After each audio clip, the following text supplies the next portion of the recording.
সরকার ওটা চেষ্টা আমি বলবোই না। সরকার কি করেছে আমি একটা জিনিস বলি, আমি বলেছি আপনাদেরকে ঢাকা হকার মুক্ত করব, কিন্তু কয়দিনের জন্য করব সেটা তো বলি নাই। তাই একদিনের জন্য ঢাকা হকার মুক্ত করে দেখিয়ে দিয়েছি, বাহ। তারপরে হকারকে বলেছে তুই চিন্তা করিস না, তোকে কাজ করতে দিব, ঢাকায় করে খাবি। আর আমরা আসছি না ক্ষমতায়, ওকেও দিছে, ডাক কেটে কেটে দিছে, আবার লাইসেন্সও দিছে সাথে। আপনার আমাদের যে ক্ষতিটা হচ্ছে সেটা তো তাদের দেখার বিষয় না, তারা নানান বিষয় নিয়ে ব্যস্ত আছে। হামি শিশু মরে যায় কেউ দেখার নাই, বিয়ের দাওয়াত খেয়ে বেড়ায়, ড্রাইভিং করে বেড়ায়। তারপরে কৃষকের ধান কাটার মানে কেটে শেষ করতে পারতেছে না, কৃষক মরে যাচ্ছে, কৃষকের কাজ নাই হাতে, কি করবে, টাকা নাই, সে ধানই তো কাটতে পারে না।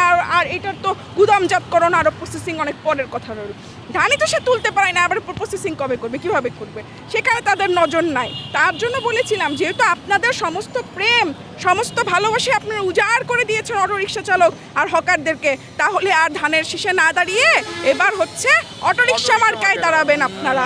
তাহলে আপনাদের মার্কাটাও ধান কেন ছিল?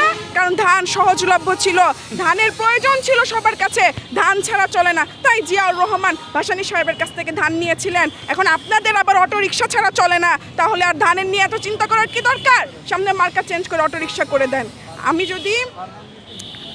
আমি ঠিক করেছি আমি নিজেই মনোনয়নপত্র তুলব।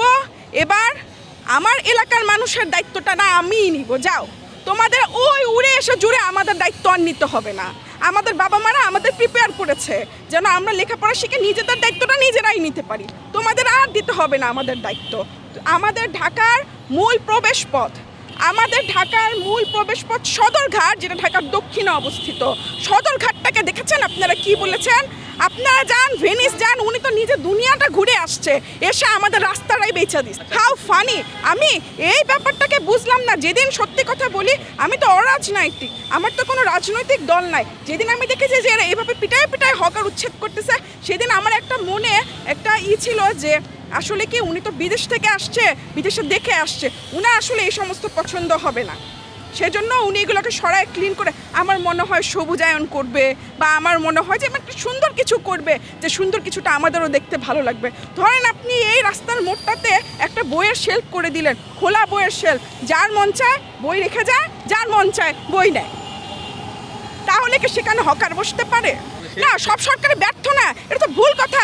সব সরকারই তাদেরকে যত্ন নিয়ে রাখে। এটার জন্য কোনো সরকারের নির্বাচন, এবার মেয়র নির্বাচনে আমি দাঁড়াবো, কোনো সরকারকে আমাদের আর ভোট দেওয়া লাগবে না। আমরা সব সরকার সব লবণের স্বাদই দেখে নিয়েছি, যে আপনার সাদা লবণের স্বাদ কীরকম, টেস্টিং সল্টের স্বাদ কীরকম, সব স্বাদই আমাদের হয়ে গেছে। আবার যে বিট লবণ বলে না, লাল লবণ, হিমালয়ান সল্ট, সেটার টেস্ট কেমন সবই দেখে নিয়েছি, আমাদের আর দেখার নতুন কিছু নাই। আরে বাবা আমরা ঢাকার লোক, ঢাকা তো 2 দিনে তৈরি হয় নাই, মুঘল আমলেও তৈরি হয় নাই, তার আগের আমল থেকে হয়েছে। আমি তো সিদ্ধান্ত নিয়েছি কোন দিন আপনারা দেখবেন, যেদিন হচ্ছে সাদা রং করে দিল, রাস্তাটা সুন্দর করে মার্ক করে দিল, তা সেই দিনের রাতে আমি সিদ্ধান্ত নিয়েছি, এবং আমি একটা ক্রিয়েট করে আমার ওয়ালেও পোস্ট করেছি।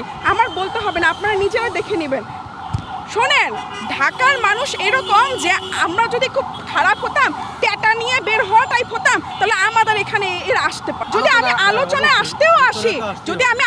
আসতেও আসি, তাহলে সমস্যা কোথায়? যে আলোচনা সমস্যার সমাধান করে, সেই আলোচনাকেই তো আলোচনায় আসায় উচিত না। হকার হচ্ছে বিকল্প কর্মসংস্থান হিসাবে হকারই নিয়েছে, তার মূল কর্মসংস্থান হচ্ছে কৃষি, এটা তার প্রধান কর্ম না।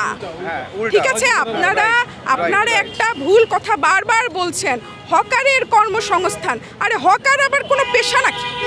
হকার কি পেশা?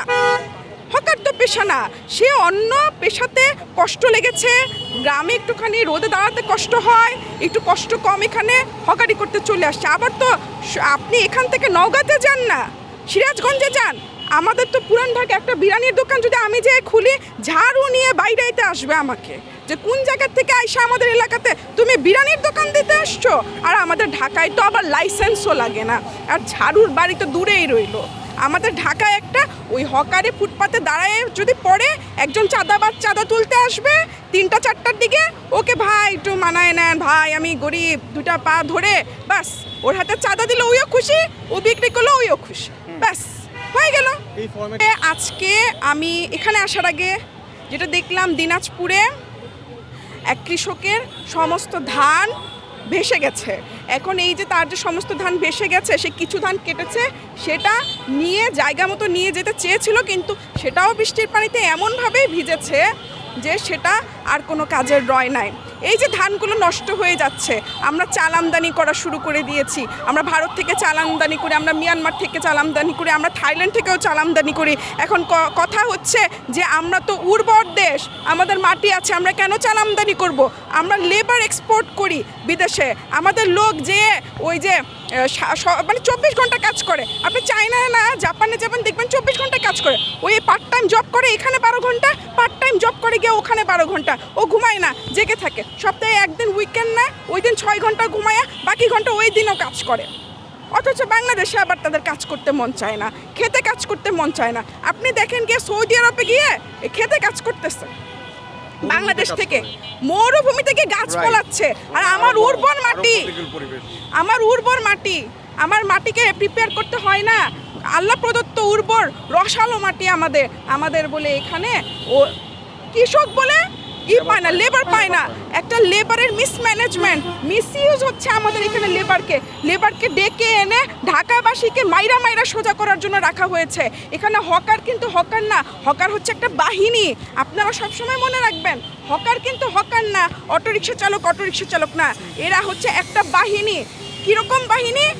এদের কোনো লেভেল নাই, এরা হচ্ছে রাজনৈতিক বাহিনী। আপনার দোকানে চাঁদা তুলতে করিমের দোকানের লোক যাবে না, আপনার দোকানে চাঁদা তুলতে যাবে যাকে আপনি চিনেনই না, সে আসছে কোনো একটা গ্রাম থেকে।